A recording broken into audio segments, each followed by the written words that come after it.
I was working back in Oshawa, Ontario at General Motors, and I went there for 6 months, and 6 years later, my wife says, I'm going back home, are you coming?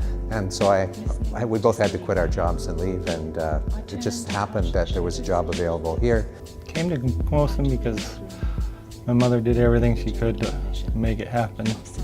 She started working here in 1979 and signed me up for every course she could think of that would eventually turn into a job here. This place has been my family for all these years, and I don't really know anything different than that. I was previously working at Fraser Valley College, and it was I had just been married, and I was commuting between the Fraser Valley and Victoria. And when I was offered a job in Victoria, I jumped at it and accepted it. I came to Camosun in 1971. I imagine I was a little younger looking then. I was 24 and basically looking for work. And I had just graduated with my master's from UBC and had done a stint teaching English 100 as a teaching assistant. So it looked like my wife and I came here in the early days with no real set intention of staying. We both got work. I got a job at Camosun and my wife got a job in the high school system. She had been teaching in Delta. And 1 or 2 or 3 years turned into a 40-year stay. I came to Camosun because I was working in nursing on an oncology unit, and I was working with the students and really enjoying it. And the instructors that were working the students were starting the second year of the program because the program was new, and they asked me if I would apply, so I came and applied and I got the job, so it was that simple. I was working in the provincial government and I felt like I wasn't being all that I could be, so I wasn't looking for the army, but I was looking for a place where I could be my best self. So I came to Camosun College and haven't regretted it. Been here for 25 years, which means I was 6 when I started working here. The place has served me really well and has been very good to me over the years and has helped me to achieve great things in my life that I wouldn't have been able to otherwise. In the beginning, in '71, almost all the buildings you see here were non-existent. The only 2 buildings that are here now, the Young Building and the Ewing Building, although the Ewing Building was totally covered in ivy, giving it a kind of Ivy League look. But the library didn't exist. The original library was in the Young Building in the current auditorium, believe it or not. No dental building, no Fisher Building. The Paul Building was here, but it belonged to the school board. And so again, we luckily eventually evolved into getting that. But other than that, pretty unrecognizable. And of course, there was no interurban campus. We didn't meld with that area until 1974. So for the first 3 years, this was it, a little liberal arts college. I guess the most significant change is that so many people that I started with have left and moved on. So many people don't stay for as long anymore. I find that I don't know as many people as I used to. Lots of new faces, lots of changes. The area where student services was in the Ewing Building, all faculty in all departments had their mailboxes. So daily people would come into the Ewing Building to pick up their mail, and we got to know people. And it was very much a sense of we were all working in the same institution. I never thought I would stay this long. That was quite amazing when I think back on it.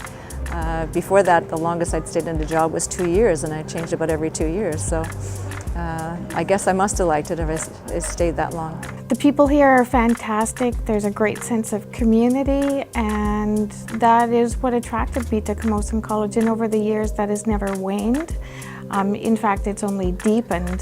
When I first came to the college and had a tour of the interurban campus, I don't think there were any women around, and there was just the shops, the welding shop, the electrical shops, the carpentry shops, and the campus was pristine. There weren't There weren't posters on the wall, there weren't students sitting on the grass. A whistle would blow and that signaled the beginning of break time, and the students would file out of the shops into the cafeteria. 15 minutes later there would be another whistle and the students would leave the cafeteria and go back to the shop. The campus had a very, very different feel in those days, and of course there weren't as many buildings. In the old days we had essays submitted in spidery ink, blunt pencil, and students whose handwriting was virtually incomprehensible often, all too often. I remember the annoyance with that. One of the first projects I was given, in addition to the counseling work I was doing, was called the Women's Access, to increase women's access at Camosun College. Nowadays, if you look around, women are probably in the majority, and certainly there's equal numbers of women in faculty and in administration. When I first came here, Interurban was just a little trades campus, and everyone knew everyone else, and there was a ball team and things like that, and I used to park right outside my office door, and you know, as a technology building was built and the business building was built and more people and more structure and more rules, and now I have to scramble for parking like everybody else. So I think the student population and their expectation has changed. So I see that students, for example, don't like reading books and articles. They want internet things. They want more fast pace.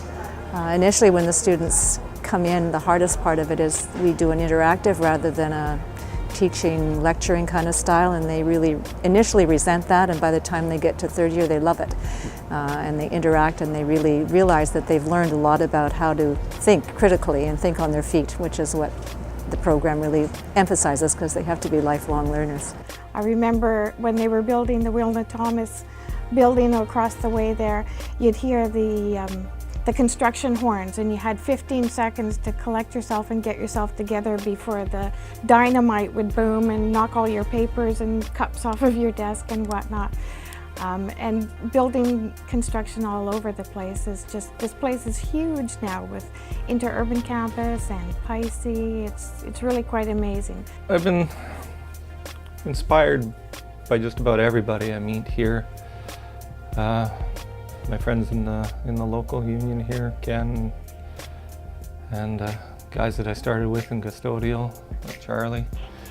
They've all shaped me and moved me along, and you know, pointed out the important things, and made me a better person. The person that made the most difference for me is our late president, Dan Cornish. He came and took over, and one of the first things I remember him doing was making a point of going to each department, and he brought index cards along with him and said, what are about 3 things that you'd like to see happening? What changes? And I, of course, responded duly, and I was overjoyed when one of my suggestions actually came to fruition. I was able to bring a group of students from Victoria, Camosun and UVic, down to the University of Guadalajara to do I think our first, or one of the first international field schools. That was in I think the month of June. I remember Dan affectionately also as a man with a great sense of humor. And of course, he used to hang out in the same building I did, the Paul Building. This was much later, of course, in about 1990. And I used to try to pick his brain and brainstorm with him. And he had the misfortune of the fact that my office was located directly across the hall from the men's toilet. So I would hover around knowing that I saw him go in, so he's going to be coming out. And at that moment, I will pick his brain or throw an idea his way. Once I kind of got very, very carried away, and I walked into the bathroom with him in mid-sentence, and he looked at me and he says, Jim, I don't mind you coming in to the bathroom with me, just so long as you don't use the same stall, okay? The ones I recall from my earlier years was, of course, Sister Mary Ellen King, who hired me. and she was a fabulous administrator. Another person that stands out is Lou Dryden. He was the Director of Student Services, then VP of Educational Support Services, and his way of managing the student services was very inspiring. I think he was a true leader as opposed to a manager.